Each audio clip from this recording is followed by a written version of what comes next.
Hey, Closet Busters, come on and gather around. It's time once again to kick down those closet doors of life. We're here to escape our BS, explore our fears, and elevate our self-expression. I'm your host, Rick Clemens, bold move expert and coming out coach, and I'm going to take you to the party, the pulpit, the wake, and back to the party of living your life uncloseted. So come on, grab hold of yourself and get ready to step out, step up, and step into living your truth as we explore more stories, tips, and tricks for living your life uncloseted. Now let's get to the show. Hey there, Closet Busters and bold move makers. It's time once again for Life Uncloseted, that show where we talk about people kicking down doors, stepping out of closets, saying, I am going to live my life without apology. We're going to say what we want to say. We're going to be who we want to be. And you know what? Sometimes being who we want to be may mean that you just got to fix your face to fix your life. And you know what? I've learned from so many people, in fact, my guest today, that you gotta freaking fucking just respect yourself. Otherwise, nobody else is going to do it. And the thing is it doesn't matter how pretty you are, what that face looks like. You have got to be respectful to you. And if you want others to respect you, you got to do the same thing. And I know that our guest today is going to talk a whole lot about that because, man, if you can't respect yourself, you might as well just go ahead and just sashay on away because I ain't got time for it and the world ain't got time for it. Now, there's going to be people who don't respect that.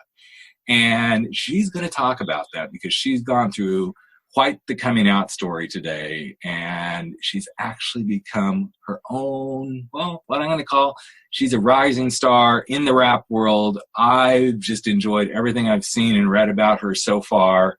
And I already can tell by the little conversations we've had just before we turned on the microphone that I already really like her. So I'm going to shut the fuck up and bring her on. Epiphany Mattel, welcome to the show, girl. Thank you, Rick, for having me. How Absolutely. are you? I'm so excited because when your PR guy approached me and said, hey, I've got this, I said, absolutely, I want to bring her on the show because you've got quite a story. And I'd like to, I don't know, there's so many places you and I could jump in here, but I think the good place to start is actually to really tell the coming out story because everything was kind of good. And then suddenly everything kind of hit a shitstorm between you and your parents. Isn't that right? Well, I guess you could say that, but it's just, to me, I never came out. Mm-hmm. That's the whole thing. Like, mm-hmm. I identified with who I was at like 7 years old. Mm-hmm. I was kind of a nerdy kid. Like, while other kids were out playing and wanting toys, I was wanting sketch pads and pencils and draw. I listened to classical music. Right. My mother was an ex-pageant girl who had became a banker, but still was into like very much of community theater and things like that. Very cultured. My father was a chef. Mm-hmm. So one of my favorite shows, I don't know if I'm dating myself, but like after, you remember TGIF? Oh, yes. Okay, so after all the shows for TGIF came on, if you remember, 2020 would come on. Absolutely. 2020 was like my favorite show. Like I said, I was a weird kid. It so happens that the topic of discussion, what they were discussing that particular evening was as far as sexual reassignment surgery. Mm-hmm. And I sat there and I watched it, and I never will forget, like, something just clicked in me. Mm-hmm. Like, oh my God, there's a solution to, mm-hmm. what I've been thinking. Now, mind you, I'm a child. I'm about 7 years old when this happened, and right. I watched the show. I went into the kitchen. I never will forget, my mom was doing the dishes. And I kept calling her while the show was going on, but she just figured I didn't want anything in particular because I was a little bit of a busybody. I was always calling her for something random. So I finally went in there and I was like, I want the surgery that I just saw on TV. And she was like, well, what do you mean? And I was like, on the TV, they made the man into a woman. And she was like, what are you talking about? And I was like, he had the surgery. He was supposed to be a girl. And he went to the doctor and they made him into a girl because his body wasn't right. And so that's a big moment and a big conversation to have at 7 years old. Right. And so she just kind of like blew it off. And it was something, and that's why I say I never really came out, because I was never one who was quiet about who I am. When I was younger and people would ask me like, well, what do you want to be when you grow up?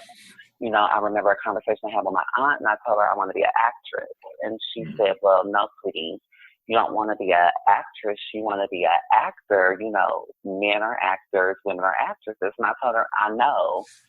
I want to be an actress. I'm a girl. Like, I've always said that to my family.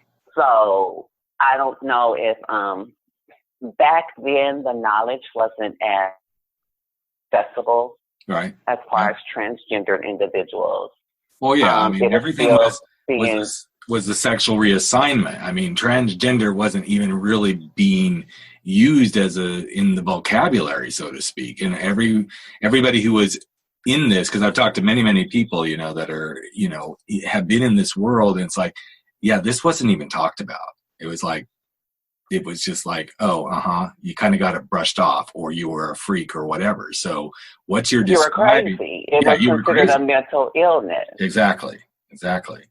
And that's how it was treated. And I know from firsthand experience, you know, that's how it was treated. And I've always been vocal, even as a young child, about who I was, because I always knew. Right. My mother was a very religious woman. My father, and I didn't find this out until my early teen years, because it was also a secret that was kept, but my father was gay. Wow. So, growing up, the more I'm curious, how did that affect you when you found out that he was gay? By then, were you starting to like put the pieces of the puzzle together about what sexuality was versus what gender was? Or was that just like, okay, now what do I do with this? Well, no, I always knew what gender was, and I always knew I was a girl.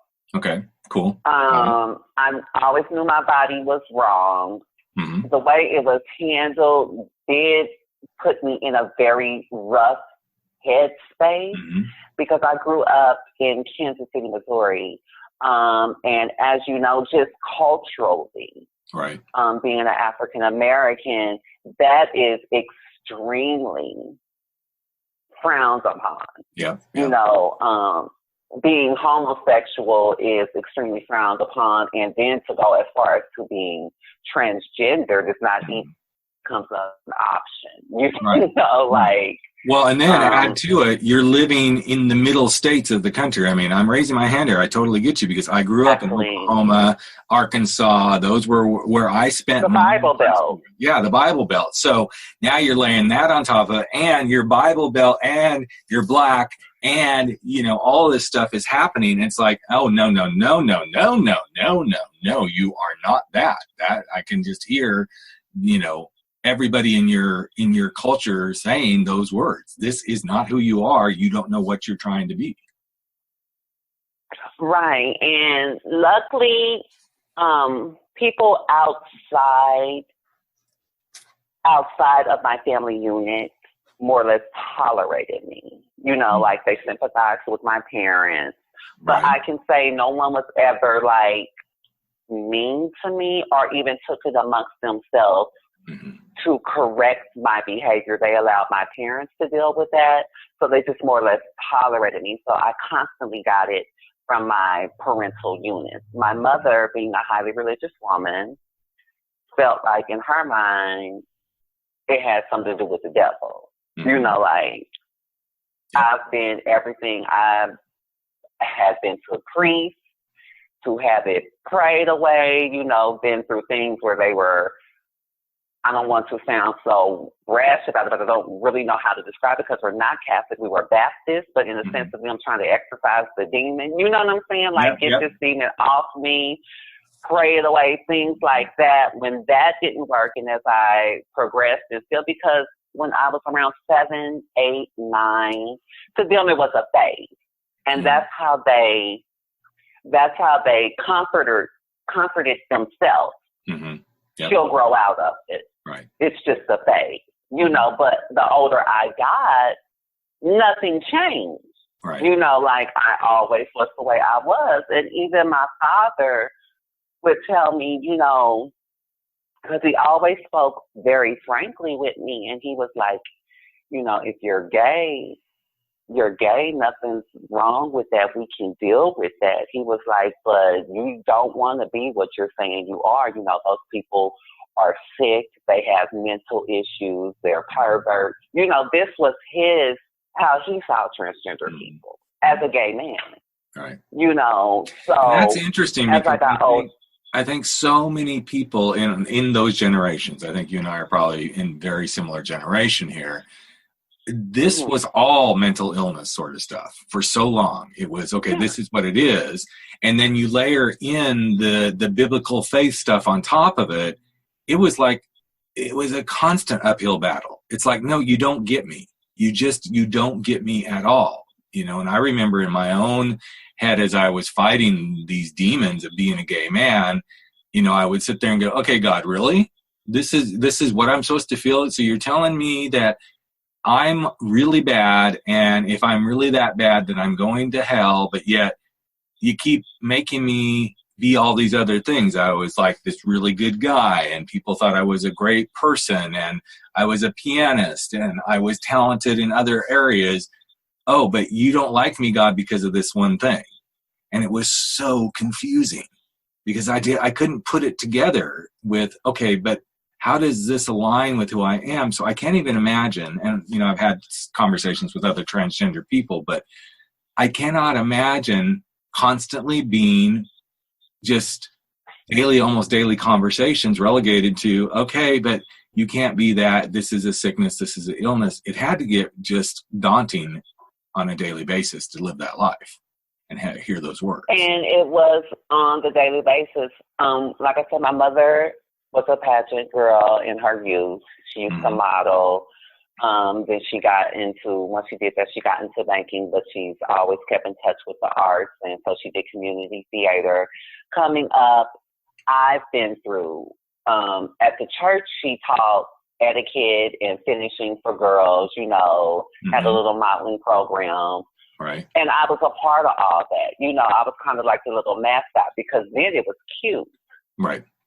But once I start, you know, my mama would come home and notice that things were moved around in her room. They weren't put back where they should be. So she's like, you've been dressing in my clothes, you know. Right. Once she figured out that I was dressing up, no more modeling classes, no more art classes. And then I was being forced to go, like, to Boy Scouts and forced to, you know, try to play sports and things of that nature. Every 5 minutes, it was, you know, she would like pinch me in my side or slap my hand if my wrist was limp, or, you know, and it was always, boys don't do that. Boys don't do that. And I've always had this resilience about me. And I think that's what kind of created the rift and made it as toxic as it was, because even as a child, and I don't know, maybe this was just the power that I was blessed with, but I never let anyone tell me what I was. Right. I never let anyone take away from me what I felt on the inside, even my parents. So I would constantly rebel. You know, she would tell me to put some bass in my voice. I would raise my voice even higher. She'd tell me, stop holding my wrist like that. I'd start switching. You know, I was always pushing battling with them. Yeah. Right. Seeing how far I can take it, you know. Then it got to the point of when the prayer wasn't working, then I was going to psychiatrists. And when psychiatrists weren't working, or when me and my mother would get into arguments, the psychiatrist had convinced my mother that I had multiple personalities. Wow. And that's the worst thing, I think, when it comes to that, and the lack of education back then, and what made it so hard for a lot of kids, because I had got to the point where I was going to a doctor every week and just basically telling him whatever he wanted to hear just so I can get out of there. You know, like, I don't need to be here. You know, I mean, nothing was wrong with me. And they were like, well, we think it's multiple personality. So then with them giving my mom this false information, right, when we would get into arguments, she would be like, I'm not talking to you. Let me know when my son is back. You know, like talking to me like I'm a crazy person. Oh like, my God. I haven't detached. I haven't blacked out. Like, this is still me, but this is what was being put before me. And then the older I got, the more volatile the arguments got, the more I rebelled. So then it got to the point where I started getting locked up. You know, like, they would call the police and take me like to Western Missouri, which is the mental facility, for like 24-hour observation and stuff. You know, my mother is like taking me to the crazy house and telling them to keep me because she doesn't know what to do with me. You know, telling them I have multiple persons. Just painting this picture that was not me. Wow. And as now as an adult, it has affected me in my private life when it comes to things, I would say, like as far as trust issues and being able to truly connect with people, anger issues in a sense, you know, because now since I've always protected myself as a kid, I have a tendency to where I feel threatened, I lash out. You know, like that's my defense mechanism. But this came because I was put in all of these situations that a child should not have had to experience. You know, I tried to hurt myself. As a kid, it got to the point to where I knew what I was, but I hated the body that I was in so much. I would try to hurt myself to get rid of that part. You know, I remember hearing, like, in general conversation, or I think my mother was saying to me, you know, don't put too much bleach in your clothes, the bleach will eat your clothes. You know, when I would wash my clothes, she'd like, make sure you measure the bleach, it'll eat through the clothes. So I'm like, aha, bleach eats stuff. Next thing you know, I'm in the bathroom pouring a gallon of bleach on my private part. You know, just things like that, the mental damage that it does to a child. And then it finally progressed to the point of when I hit my preteen and realized how toxic this situation was and feeling like I wasn't loved by my parents, that I was just more or less tolerated, I began to run away.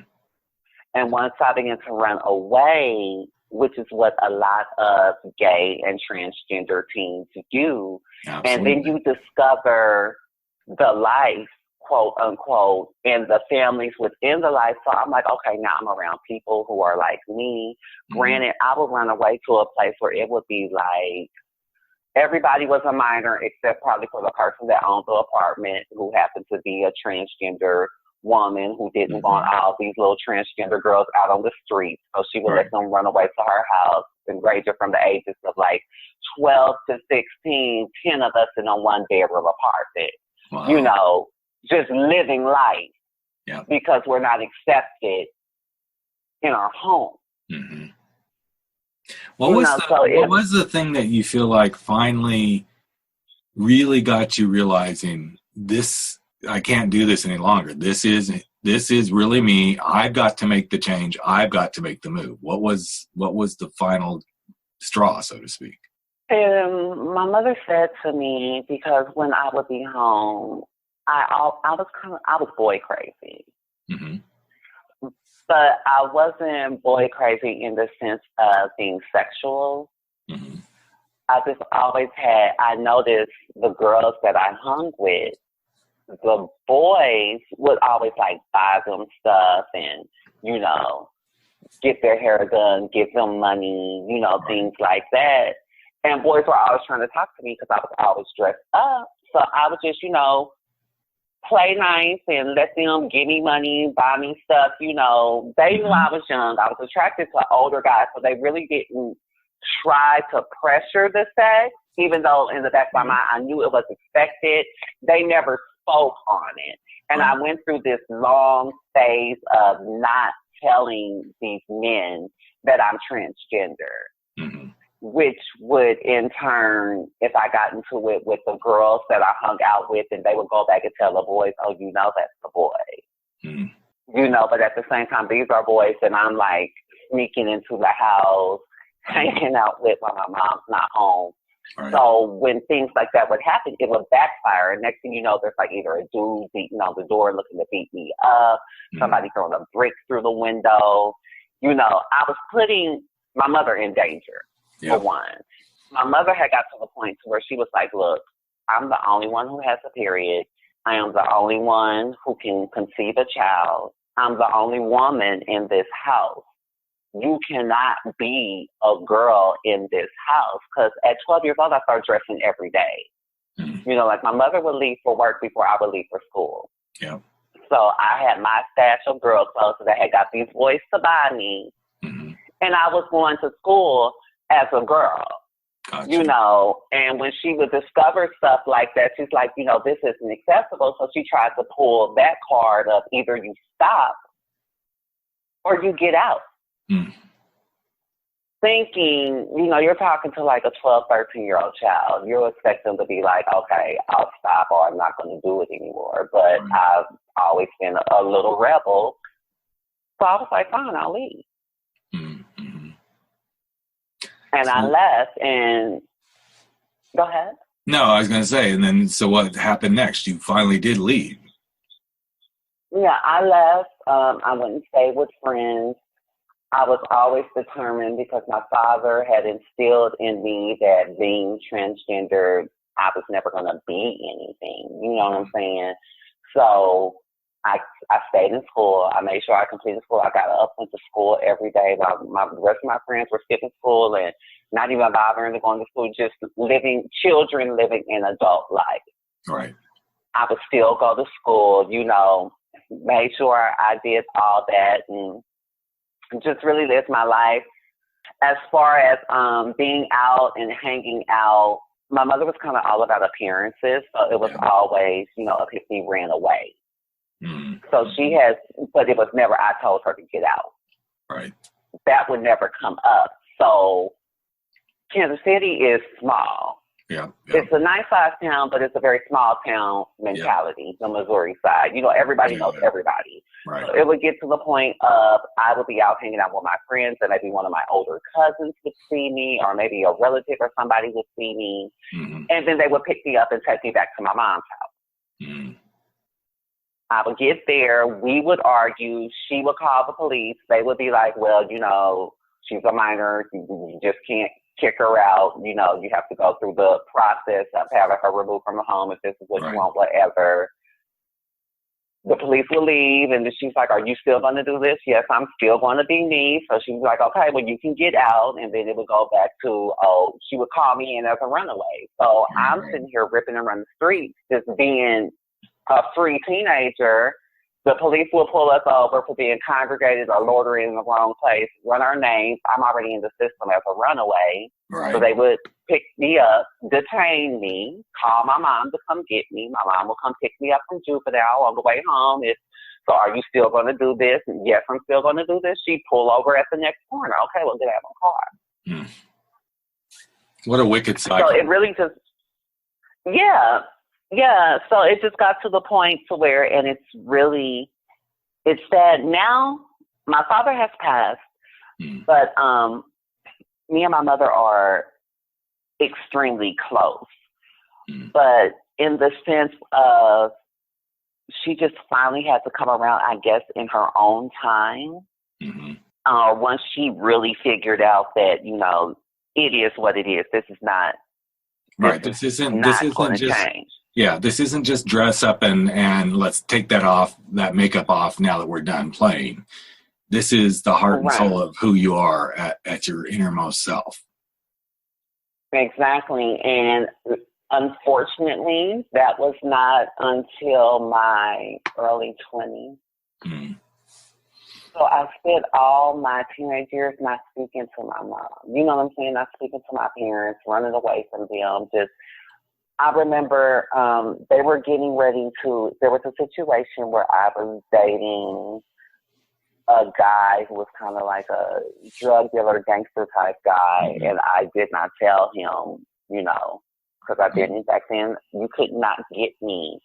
You couldn't even get me, even if I knew what transgender was, you couldn't get me to say that. Right. Because in my mind, I'm a girl and I'm not going to say anything less than that. You know, like, I'm not going to recognize anything you're saying that would equate me with having a penis. Mm-hmm. So, word had got out, you know, someone had told him that I was born male, and he ended up, they told him where my mom lived because he couldn't find me. Mm-hmm. And they ended up shooting up my mom's house. Wow. With that being said, they would call, threaten, and my mother was like, you have to go. Mm. So they ended up sending me away to live with an uncle out of state. Mm. Before I left, I spoke with my father, and he was like, you know, it doesn't have to be like this. You can stay. Just the same thing he always told me, you know, if you're gay, it's fine. You're older now. By this time, I had found out that the cancer they told me he had when I was about 10, 11 years old, figured out on my own because of living in the life that actually it was AIDS. Mm-hmm. You know, and I figured out on my own that my father was gay. Like, this was something that was never discussed. I just put two and two together from the time I was spending with him. There would always be a particular guy around who was kind of feminine. And, you know, once I got into the world, 1 + 1 make 2. As a child, I was naive to this. You know, and then when they told me, oh, your dad has cancer, and I'm like, okay, well, I don't see anything related Right. to cancer, you know, like, it just didn't make sense to me. Right, but at that time, so much of it was people, oh, they have cancer because we weren't talking about it. A lot of times they didn't know what it was. Right. So this was just, again, the continuation of, we just brush this under the table and let's not talk about this. This is like what the times were like then. We know it's here, but we're not going to address it. We're not going to talk about it. That's the easiest way to make things happen. Exactly.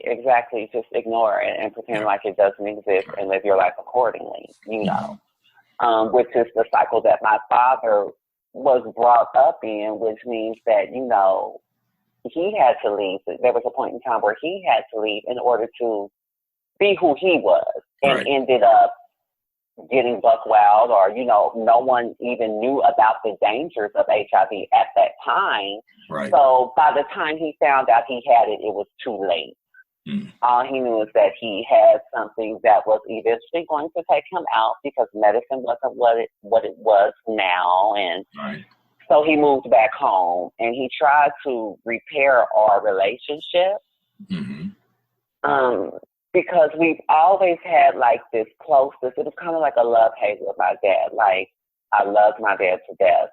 But as I got older, we just bumped heads constantly because I was transgender, you know. Right. Well, and I would say that, you know, just what you've shared so far, Epiphany, there's a lot of him not accepting who he was. That's part of the butting heads too. Exactly. You know, and this is what happens, and we see it in present day all the time.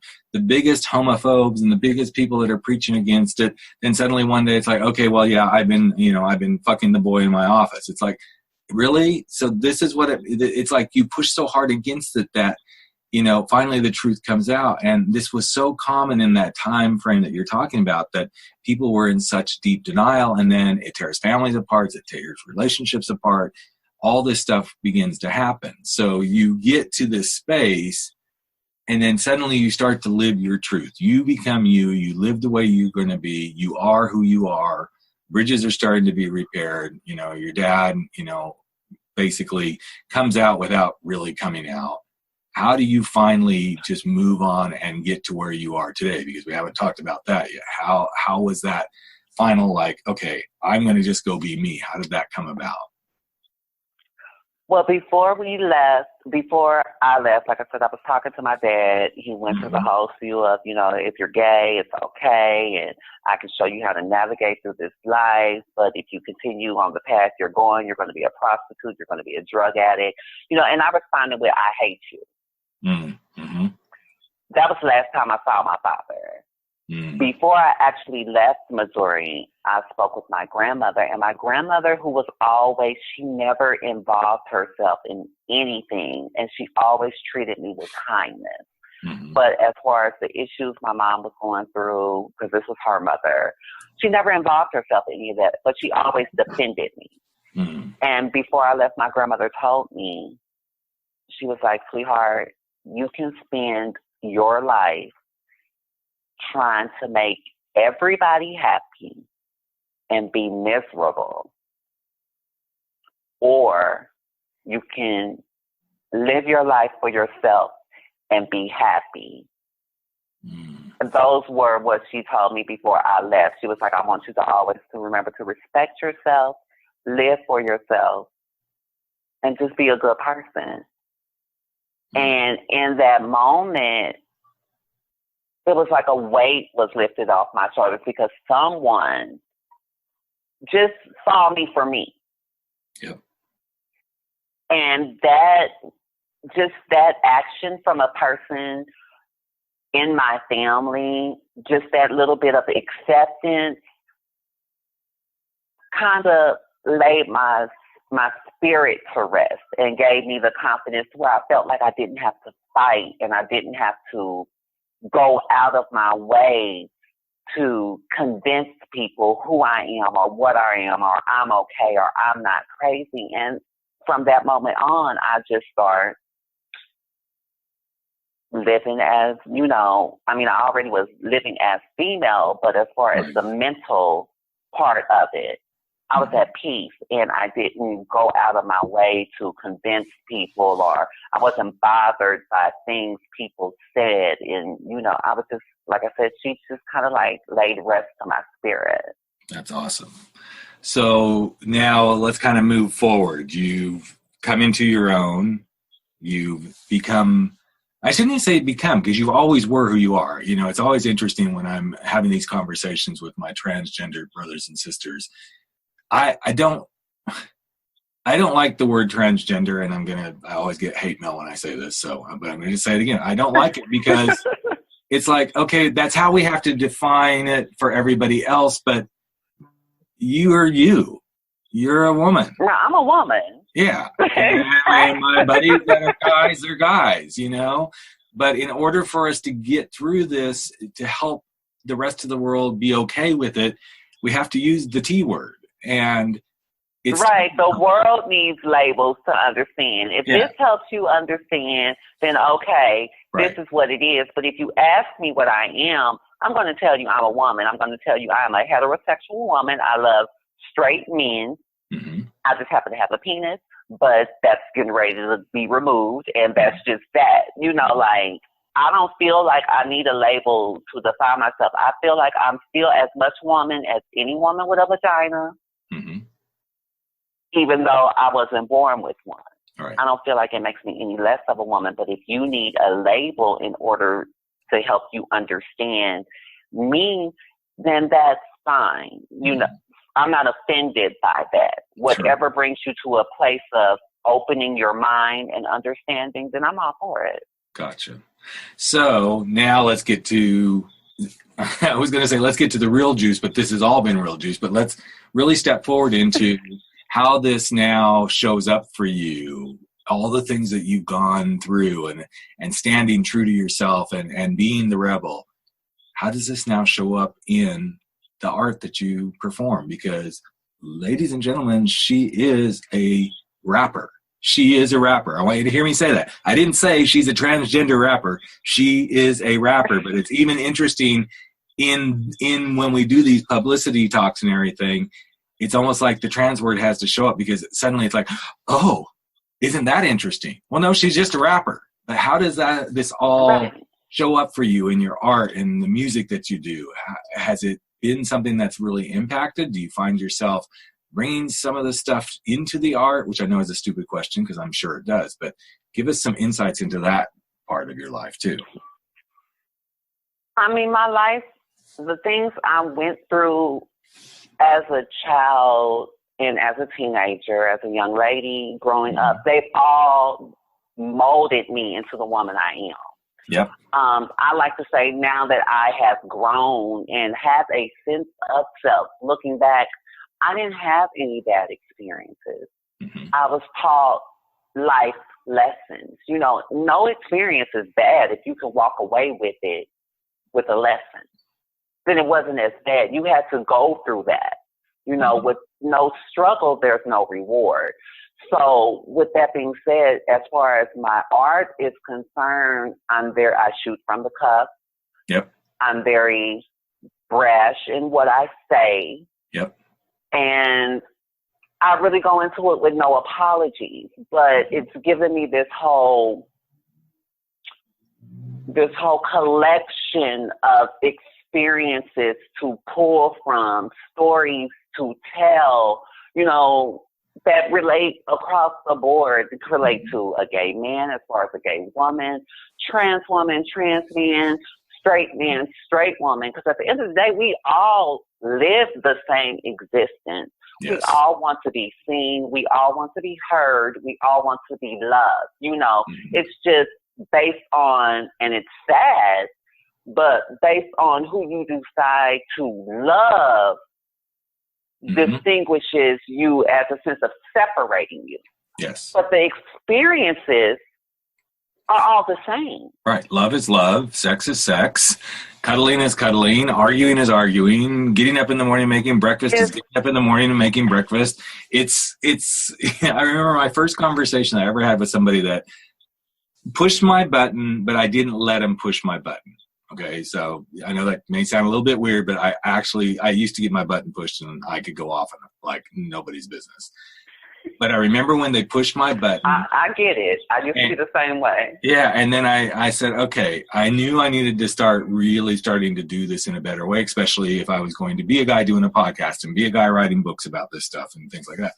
I knew I needed to get some, you know, tough skin here. And I looked at the person, him. It was a him. It happened to be a guy.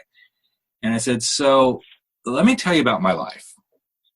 I get up in the morning and I go pee in the toilet, just like you do. And then probably a little bit later, I'll go take a dump. And then I'm going to have some breakfast. And then I'm going to brush my teeth, take a shower, put some clothes on, and go work and get miserable at what I do. Sometimes I'm going to really love what I do. I'm going to go to lunch. I'm going to probably, you know, gossip about friends. I'm going to get some calls from my kids about shit that I really don't want to deal with, but I'm going to deal with it. And then if I'm really lucky, I'm going to go home in a fairly decent mood and be happy to see my husband, just like you're happy to see your wife or girlfriend. We're going to make some dinner, watch some TV, and if it's a really good night, we may have a booty call and then call it a day. So now what I just described to you, how does that sound any different than your life? I'll never forget him saying, well, I don't have a girlfriend. And I laughed so loud. Because I knew I had the impact I wanted to have without being a son of a bitch about it. Because I had walked you through a day in the life of, guess what? I just walked you through a day in the life of a gay man. And the only thing that came up was, oh, and if I'm lucky, I'm going to have a booty call with my husband instead of maybe your girlfriend. But the funny part was he didn't even have that. So I think these are those moments that when we can see this stuff, and we can start to bring it into the light as you do. And I know in your music, and, you know, I want to talk a little bit about the videos you're doing and the music you're doing before we wrap everything up. It's about showing up without apologies. And I wanted to ask you the question as you said those words, because that's one of my favorite things. In fact, I was just working on a speech I'm getting ready to do about showing up without apologies. What's the biggest benefit you've found for you personally living a life where you show up without apologies? It's the best armor you can have. But to have no apology is to have a sense of self. And you have to love yourself in order to be, you know, non-apologetic. I love that. I love that metaphor of the armor. That's the first time I ever heard anybody say it that way, but that's gold. So everybody write that down. It's the armor. It's the best armor. It really, and it's so right, Epiphany. I mean, think about it. If I don't have to apologize, then what's all the shit then I get to deflect out of my life? Exactly. Exactly, because the way I tell people all the time, because I speak, I speak from the cup, and I don't sugarcoat anything. But I grew up, no one ever sugarcoated anything around me. Right. As far as in relationship. So I'm not going to do it to you. Mm-hmm. And I'm not going to talk to an adult. I'm not going to coddle you like you're a 3-year-old. I don't even talk to 3-year-olds like they're 3-year-olds. You know what I'm saying? Like, I'm going to tell you what I mean, because I don't want the message to get misconstrued. I don't want you to say, oh, well, I thought you meant this when you said this. No, you're going to know exactly what I mean. But coming from that place, I'm never coming with ill intentions. I'm never coming from a place of malice. I'm never coming from a place of disrespect. Mm-hmm. So knowing that within myself, however you take it and what you pull from it is not my issue, because that was not my intention. Those are involuntary issues, and I'm not about to sign up for your bullshit. Right. That's amazing. So if I say something to you and, oh my God, Epiphany, I can't believe you said, well, baby, there's something you're dealing with that would even take that there. Right, exactly. Because I know that's not where I was coming from. So I'm going to let you deal with your issue. That's fine. But at the end of the day, we're clear on where I'm coming from in this situation. Wow, and that's where, and that comes from a place of self, because I respect myself. So I would never disrespect you. Mm-hmm. I know that respect is something that is earned. It's not given. Right. But at the same time, a dog on the street or, a homeless person deserves some level of respect. Absolutely. Everybody does. So I'm not going to go out of my way to disrespect you, but at the same time, I'm not going to dumb myself down.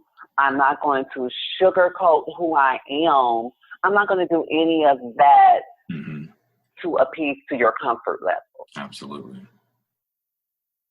Love it. If what I'm saying you can't get, then it's not meant for you. And that's fine. That's why they make the short buses.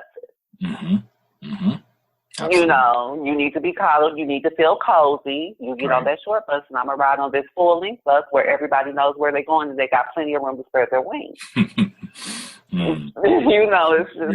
That's just really how I see it, and that's how it comes across, in my music. Like, I'm not here to hold your hand. Exactly. And I'm not even, as an artist, we all want to be accepted, and we all want everybody to get our message. I'm more fulfilled with just getting the message out there. How you receive it, that's not my responsibility. Amen. Amen to that.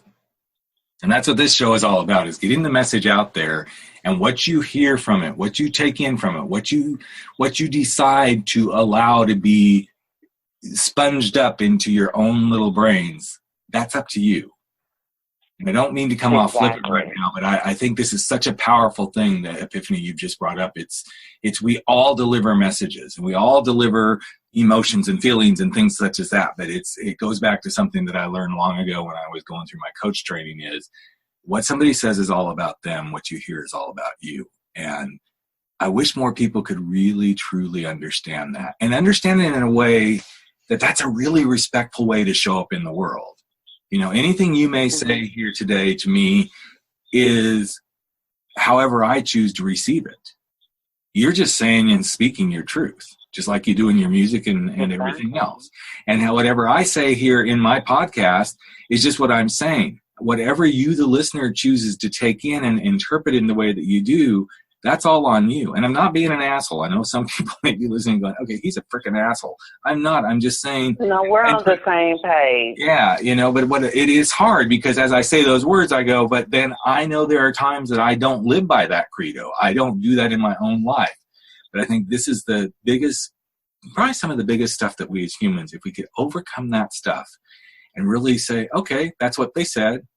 That's what they said, period. How I choose to react to it is all on me. So before we wrap up, talk to us about the music. You've had some big things going on. You just shot some videos. You just had a birthday. You got all sorts of stuff going on, girl. But Talk to us about what's going on. Life is good. Life is good. So what's going on professionally? You got videos coming up. You got music going on. Give us a little taste of that. And everything will be connected so that everybody can find you. But give us the brief lowdown here. Well, my current single is out, Fix Your Face. It's more of a satire to the mean girls, coming from a quote-unquote mean girl, if you want to say that. But it's just basically, you know, life is too short to be running around with a scowl, not having a good time because you're too busy putting on airs. You know, enjoy your life. You know, the earth is just a big place for us to just fuck up. It's only life. You're not going to make it out alive anyway.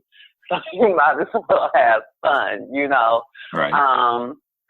I am working on my EP. I have 4 solid singles for that, not including the ones that have already been released. I do have some new music that I am working. So the EP is something that I am trying to get out as soon as possible. That's fantastic. I do write for, as you know, Latrice Royale is my manager, and I also write for her. And I just wrote a single for her that everybody should be looking forward to. It's called Excuse the Beauty, and I do feature on it. We just wrapped up the video for that, and it should be getting released sometime in the spring. So that's something to look forward to, and just really more music. We're getting to the point to where the buzz is getting out for to wonder, well, who is this Epiphany Mattel? So now we're moving to the next level of shows, getting me out there to meet the people, because like I say all the time when I do these interviews, we can write about me all day. We can sit up and have a conversation all day, but until I get out there and present my art to you and actually get to connect with the people who have an interest in me face to face, you're not really going to know who I am until you experience that and I experience them. Absolutely. So tours, shows will be coming up. Past that, I'm getting back into my modeling. I want to pursue acting and just, you know, building a brand, because in this Trump economy, you have to have multiple sources of income, and I want it all. You know, I'm a triple threat, so I'm going to take advantage of all the talent the universe has bestowed upon me. So you're going to see me a little bit of everywhere if everything plays out as it should. Oh, well, wishing you nothing but the best in all those endeavors. And I feel so blessed to have had you here on Life Uncloseted, because you brought it. You brought yourself, you brought your story, you shared your truth in ways that I hope people really appreciate, because the bottom line is this, and Oprah said it really well. I'm going to take it. She kind of stole my thunder, because I had always said something about living your truth and everything. And then when she was on the award show and brought her beautiful speech, I'm like, girl, you just stole my thunder. But I've always felt that to live your truth is truly one of the greatest things you can ever do. And one of my favorite phrases is, the false truth of who you are is less powerful than the real truth of who you're meant to be. And right, your truth is the only thing you have. It's the greatest gift that you can give yourself, is yourself. And once you love yourself, then people will love you, and those who can't, they are not meant to be in your space. That's awesome. And that's fine. Yeah, it is. And it is fine. That's the thing. I think sometimes we think it's not fine, but you know, it is. If somebody can't be in your space, let it go. Let them go. It can't. Sometimes it's not easy, but they don't mean you any well. Yeah. And when you create space by letting those people go, you make room for those that are supposed to be there. So. Exactly. You got to clear out the space. You block. I tell people all the time, you know, you block your own blessings. Absolutely. No one can do to you what you don't allow them to do. And as long as you are bowing down and submitting to other people instead of being true to yourself, then you're always going to be a slave to society, a slave to your job, a slave to your lover. And that's not a life. We all are free. That's our inherited right as a human being. Absolutely. And I love what you just said. The last value bomb of the interview is, you block your blessings. And I think that's a beautiful place to wrap it up. Thank you, thank you, thank you. Kisses and hugs. And I can't wait to see where you go with your career and everything else you're doing. So thank you for being here with us. Thank you for having me, Rick. I really appreciate it. All right, there you have it. Another episode of Life Uncloseted has come to an end, but that's okay. We're going to be back in just a couple of days sharing more stories, tips, tricks, and wisdom for helping you live your life uncloseted. And you know what? You can share too. Just take a few moments if you like and if you believe in this podcast and share it with someone you know today. Share it from your phone, go share it on iTunes, Stitcher, wherever you are. Maybe even give us a rating and review because you know what? It's all about the planet living their life uncloseted. I'm Rick Clemens, host of the show and the guy who helps you make those big, bold moves. And I hope you never stop stepping out, stepping up, and stepping in to living your life uncloseted. Catch you real soon. Take care, everyone.